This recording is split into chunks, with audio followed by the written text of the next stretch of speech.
2008 में छोटूलाल शर्मा ने मेरे से शादी की थी और 10 साल तक हम साथ में रहे, 10-12 साल तक।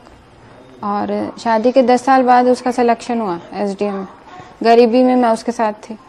जैसे ही एसडीएम का सिलेक्शन हुआ, उसके दूसरी औरतों के साथ, मैं बोलना नहीं चाहूँगी मीडिया में, दूसरी औरतों के साथ दोस्तियाँ बढ़ने लगी। उसको मुझे छोड़ के दुनिया की हर औरत सुंदर और अच्छी लगने लगी, मैं बेवकूफ़ लगने लगी। और गरीबी में मैंने उसका पूरा साथ दिया। मैंने मेरा सब कुछ उसके ऊपर लगा दी, पैसे क्या, नौकरी क्या, यहाँ तक कि अपनी शरीर क्या। बच्चे भी मैंने ही पाले अकेले हमेशा, उसने कभी कोई सहायता नहीं करी। और अब जैसे ही एसडीएम बन गया, उसका पैसे से ही दिमाग खराब था और मेरे साथ मारपीट बढ़ती गई। मैंने कहा भाई बच्चे बड़े हो जाएंगे, अपने आप सुधर जाएगा, लेकिन वो नहीं सुधरा। बच्चों को भी मारने लगा।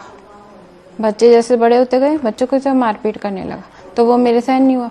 मैंने कहा भाई आप सुधर जाओ, अब तो एसडीएम भगवान की दया आई है, नौकरी भी लग गई, अब तो गरीबी भी नहीं है। पहले तो ये बहाना था कि अपने गरीब है, इसलिए मेरा दिमाग खराब हो जाता है, इसलिए मैं मारता हूँ। अब तो एसडीएम की नौकरी मिल गई अच्छी खासी, अब क्यों मार रहे हो?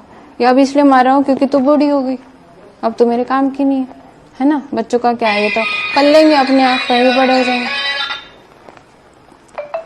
और फिर धीरे धीरे गैर औरतें आने लगी घर पे, फोटो चैट्स मैंने देखा छुप छुप के। बाथरूम में भी आधी रात तक, 2 बजे तक, रात को 2:30 बजे तक बातें होती थी। मैं मना करती तो मेरे साथ मारपीट होती थी।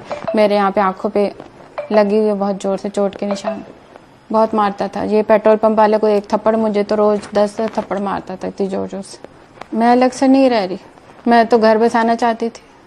बच्चों का मुझे तो फ्यूचर ध्यान है, बच्चों का बाप कौन है, वही है। तो मैंने तो सहन किया, पहले भी, अभी भी सहन ही किया। उसकी नीयत बिगड़ गई अचानक, उसको कोई औरत पसंद आ गई। उसने कहा मैं तो इसको लाऊंगा, तू मेरे सामने रहेगी तो भी लाऊंगा, तू सामने नहीं रहेगी तो भी लाऊंगा मैं तो।